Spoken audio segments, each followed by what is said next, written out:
ஆந்திர மாநிலம் விசாகப்பட்டினத்தில் ஹோம்வொர்க் செய்யவில்லை என கூறி ஆசிரியை அடித்ததால் வகுப்பறையிலேயே சிறுவன் மயங்கி விழுந்து உயிரிழந்த சம்பவம் அதிர்ச்சியை ஏற்படுத்தியிருக்கு. இது பற்றி விளக்குகிறார் சிறப்பு செய்தியாளர் ரஞ்சித். வணக்கம் நேயர்களே, விசாகப்பட்டினத்தில் இருக்கக்கூடிய ஒரு பிரபல தனியார் பள்ளியில் தான் இப்படி ஒரு துயர சம்பவமானது நிகழ்ந்திருக்கின்றது. தயவு செய்து இலகிய மனம் படைத்தவர்கள் இந்த காட்சிகளை பார்க்க வேண்டாம். ஒன்றும் அறியாத ஒரு அப்பாவி சிறுவன் ஆசிரியை மிரட்டியதால் அழுது கடைசியில் உயிரையே விட்டது யாராலும் ஏற்றுக்கொள்ள முடியாத ஒன்று. சரி, முதல்ல நடந்தது என்ன நம்ம பார்க்குறோம். ஆந்திர மாநிலம், அதாவது விசாகப்பட்டினத்தில் ஒரு தனியார் பள்ளி இருக்குதுங்க. ஒன் டவுன் ஏரியா அப்படிங்கிற பகுதியில் ஒரு பிரபல தனியார் பள்ளியானது செயல்பட்டு வருகிறது. இங்கே யூகேஜி படித்து வந்த பிரணய் தேஜ் அப்படிங்கிற ஒரு சிறுவன் வியாழக்கிழமை வழக்கம் போல பள்ளிக்கு சென்றிருக்கிறார். ஏற்கனவே கொடுக்கப்பட்ட சில வீட்டு பாடத்தை அந்த சிறுவன் முடிக்கவில்லை. அதனால் பள்ளிக்கு கிளம்பும் போதே சிறுவன் தயங்கி இருக்கிறான். ஆனாலும் கூட ஏற்கனவே ஆன்மீக சுற்றுலா போய் வந்ததுனால ஒரு 4-5 நாட்கள் லீவ் எடுத்தாச்சு. அதனால் ஸ்கூல் கண்டிப்பாக போகணும்னு பேரண்ட்ஸ் சமாதானப்படுத்தி அனுப்பி வச்சிருக்கிறாங்க. பள்ளிக்கூடம் சென்ற உடனே அங்கே வகுப்பு தொடங்கியதும் டீச்சர் முன்பு மாணவர்கள் எல்லாம் வரிசையாக நிற்கிறாங்க. ஒவ்வொரு மாணவரின் ஹோம்ஒர்க்கை அந்த ஆசிரியை பார்த்துக்கிட்டு இருக்காங்க. சிறுவன் பிரணயிடம் ஹோம்ஒர்க் பற்றி கேட்குறாங்க. அதுக்கு அந்த சிறுவன் வெறும் ஸ்லேட்டை மட்டுமே காண்பித்திருக்கிறார்.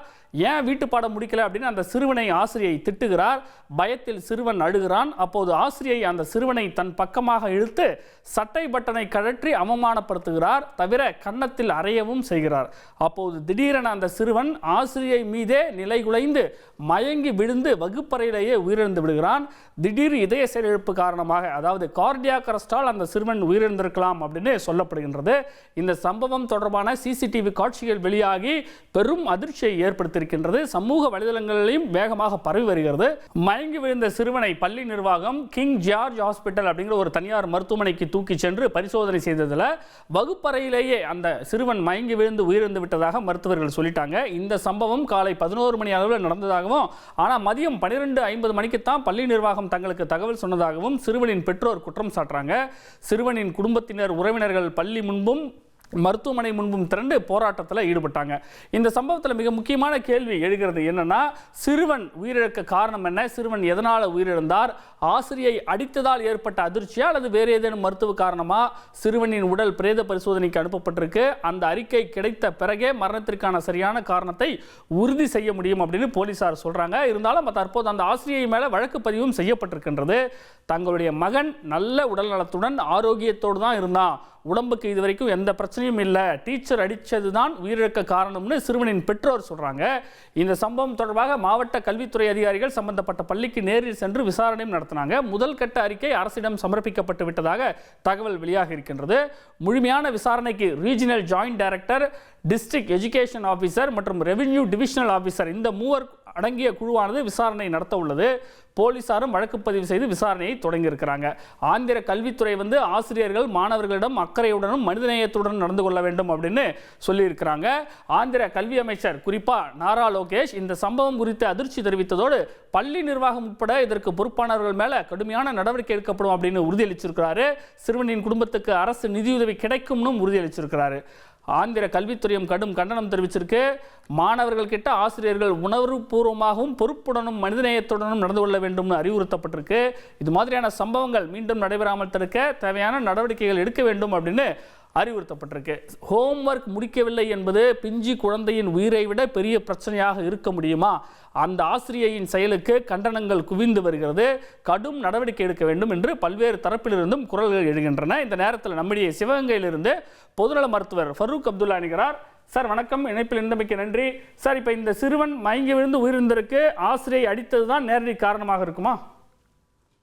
முதல்ல இறந்த அந்த குழந்தை மற்றும் அதை இழந்த தவிக்கும் ஒரு பெற்றோர்களுக்கு ஆழ்ந்த இரங்கலை உரித்தாக்கி இந்த ஒரு விளக்கத்தை கொடுக்கிறேன்.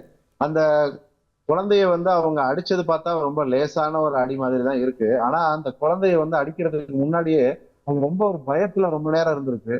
எவ்வளவு நேரம் அந்த குழந்தை அழுதுச்சு அப்படிங்கிறது தெரியல. அதனால அது ஒரு எக்ஸாஷன், அதாவது ஒரு டயர்ட்னஸ் ஸ்டேஜுக்கு அது போயிருக்கு. குழந்தைக்கு ஏற்கனவே இதயம் சார்ந்த பிரச்சனைகள், ஒரு வாழ்வுல பிரச்சனையோ அல்லது கன்ஜெனிட்டல் ஹார்ட் அப்நார்மாலிட்டின்னு சொல்லுவோம், அதே மாதிரி இதய துடிப்புல ஏற்படுற பிரச்சனைகள், உதாரணத்துக்கு அரித்மோஜெனிக் ரைட் வென்ட்ரிகுலர் ஹைப்பர்ட்ரோபி, அதே மாதிரி புருகாடா சிண்ட்ரோம், லாங் கியூட்டி சிண்ட்ரோம், இந்த மாதிரி பல பிரச்சனைகள் வெளியில தெரியாம அமைதியா இருக்கு குழந்தைங்களுக்கு. கூடவே ரொம்ப அதிகமான இரத்த சோகை கூட இதயத்தோடைய செயல்திறன்ல பாதிப்பை ஏற்படுத்தும். இதெல்லாம் சேரும் பொழுது அதீத பயம், அச்ச உணர்வு, கூடவே ரொம்ப நேரம் அழுதுட்டே இருக்கிறது, இந்த அயற்சிகள்லாம் சேர்ந்து செய்யறதுல அவங்க அடிக்கும் போது அந்த ஒரு குறிப்பிட்ட நேரத்துல ஒரு பெரிய பய உணர்வு ஏற்பட்டு அதனால இதய செயல் முடக்கம் ஏற்பட்டிருக்கலாம். இப்போ ஒருவேளை முதலுதவி எதுவும் கொடுத்திருந்தா அந்த சிறுவனை காப்பாற்றி இருக்கலாமா? இதய செயல் முடக்கம் ஏற்படும் பொழுது உடனடியாக செய்ய வேண்டிய முதல் உதவின்னு பாத்தீங்கன்னா அது சிபிஆர் தான். கார்டியோ பல்மனரி ரிசசிடேஷன் அப்படின்னு சொல்ற இதயத்துக்கு இதய துடிப்பை மீட்டெடுப்பதற்கும் சுவாசத்தை மீட்டெடுப்பதற்கும் நம்ம செயற்கையான முறையில ஒரு மேல நெஞ்சின் மேல ஒரு அழுத்தமோ வாய் வழியா மூச்சும் கொடுத்து அதை உடனடியாக ஒரு மருத்துவமனைக்கு இட்டு போய் அவங்களுக்கு டீஃபிப்ரிலேட்டர் அப்படின்னு சொல்ற இதய துடிப்பை மீட்டெடுக்கக்கூடிய சீரகக்கூடிய அந்த எலக்ட்ரிக் ஷாக் வைப்போம் இல்லையா, அந்த சிகிச்சையும் சேர்ந்து அளிக்கப்பட்டிருந்தால் குழந்தை மீண்டிருக்கும் வாய்ப்பு இருக்கு. நன்றி சார். இணைப்பிலிருந்து உங்களுடைய கருத்துக்களை பெருந்துண்டமைக்கு மிக்க நன்றி. தொடர்ந்து நம்மிடையே கல்வி உளவியலாளர் சரண்யா ஜெயக்குமார் இணைகிறார். மேடம் வணக்கம். இப்போ சட்டையை கழற்றி அந்த சிறுவனை அவமானப்படுத்துவது மாதிரியான சில செயல்களையும் அந்த ஆசிரியை செய்கிறாங்க. இதெல்லாம் எப்படி ஒரு பள்ளிக்கூட என்விரான்மெண்ட்ல அனுமதிக்கப்படுது? முதல்ல ஒரு குழந்தைய அவமானப்படுத்தியோ இன்னொரு குழந்தையோட கம்பேர் பண்ணியோ நீங்க படிக்க வைக்கவே முடியாது. அப்படி ஏதாவது ஒரு வரலாறு நீங்க பாத்திருக்கீங்களா? நம்மளும் சின்ன வயசுல நிறைய அடியெல்லாம் வாங்கியிருக்கோம். இந்த டீச்சர் அடிச்சனால நான் படிச்சேன் அப்படின்னு கிடையாது. இந்த டீச்சர் அடிப்பாங்கன்னு பயம் அப்படின்னு வேணா சொல்லலாம். ஆனா அடிக்கிறதுனால ஒரு குழந்தையால நல்லா படிக்கவே முடியாது. ஏன்னா அடிக்கும் போது காக்னிட்டிவ் இம்ப்ளோஷன் நடக்கும். இம்ப்ளோஷன்னா அந்த குழந்தை அதிகமான ஸ்ட்ரெஸ் அது மனசுக்குள்ள வச்சு அப்படியே புழுங்கிக்கிட்டே இருக்கும் போது ஹிப்போ கேம்பஸ் அப்படின்னு பிரெயின்ல ஒரு பகுதி இருக்கு, அது மெமரிய பாதிக்கும். அப்போ அடிச்சு அதாவது பயமுறுத்தி ஒரு குழந்தைய நீங்க படிக்க வைக்க முடியாது.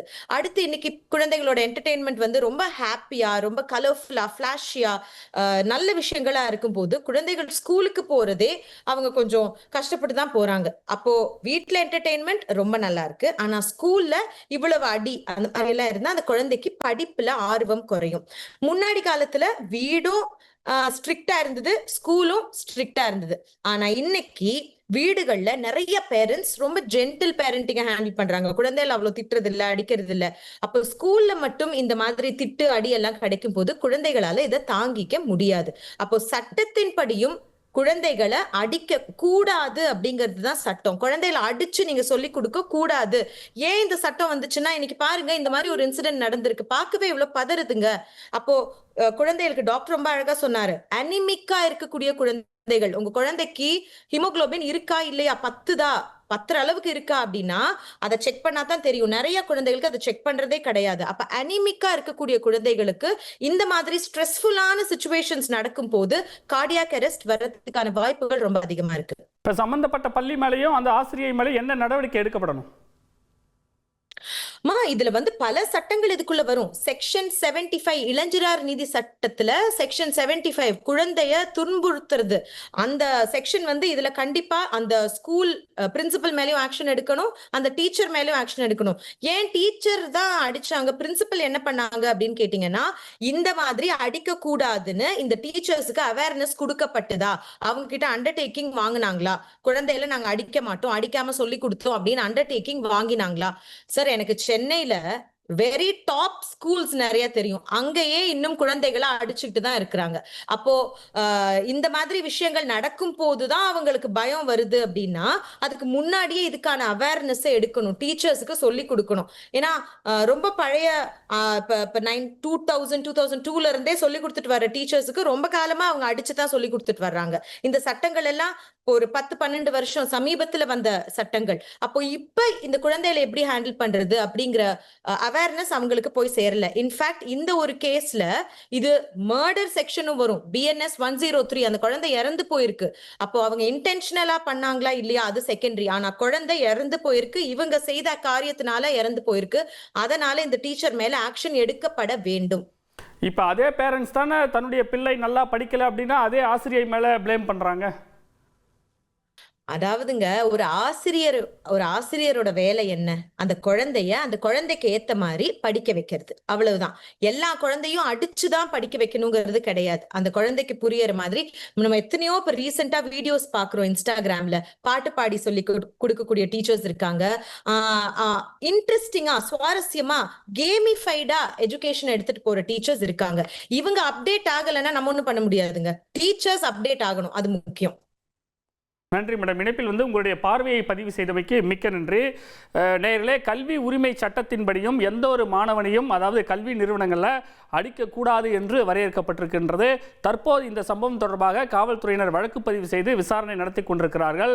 தொடர்ந்து பிரேத பரிசோதனை அறிக்கை வந்த பிறகே சம்பந்தப்பட்ட அந்த ஆசிரியை மீது என்ன நடவடிக்கை இருக்கும் என்று காவல்துறையினர் சொல்லுவாங்க.